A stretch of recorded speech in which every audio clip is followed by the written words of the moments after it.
First road correct గా ఉంటే second road దగ్గరికి రావు, సెకండ్ రోడ్ కరెక్ట్ గా ఉంటే థర్డ్ రోడ్ దగ్గరికి రావు. వాళ్ళిద్దరు కరెక్ట్ కాదు, మూడోడు కరెక్ట్ గా ఉన్నాడు, వీడితో సరిగ్గా ఉండొచ్చు కదమ్మా. లేదు మేడం, ముగ్గురు మీద ఫీలింగ్స్ వస్తున్నాయి. లేదు మేడం, ముగ్గురు మీద ఫీలింగ్స్ వస్తున్నాయి. నువ్వు ఎంతగా కావాలనుకుంటున్నావో వాళ్ళు కూడా నేను అంతగా కావాలనుకున్నప్పుడే కదా పెళ్లి చేసుకుంటావు. అది మీరు కన్విన్స్ చేయాలి మేడం, అందుకే మీ దగ్గర Love హెల్ప్. చేసేదా నువ్వా? సారీ ఎవరు అసలు ఏమనుకుంటున్నావు? అట్లాంటి షో కాదమ్మా. మీరు ఏమైనా తప్పుగా అనుకుని వచ్చుంటారేమో, మీరు బయలుదేరొచ్చు ఇక్కడ నుంచి. మీరు హెల్ప్ చేస్తారు ఫ్రెండ్స్ చెప్తే. ముగ్గురిని తీసుకొస్తుందంట, ముగ్గురిని కన్విన్స్ చేసంటే పెళ్లిళ్ళు చేయాలంట. ఏం మాట్లాడుతున్నారండి ఇక్కడ?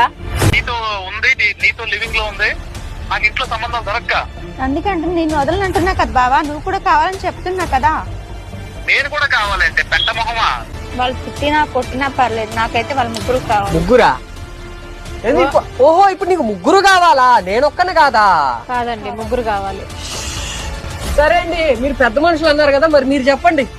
ముగ్గురు కావాలంట, మరి ఏదో నన్ను అన్నారు కదా మరి.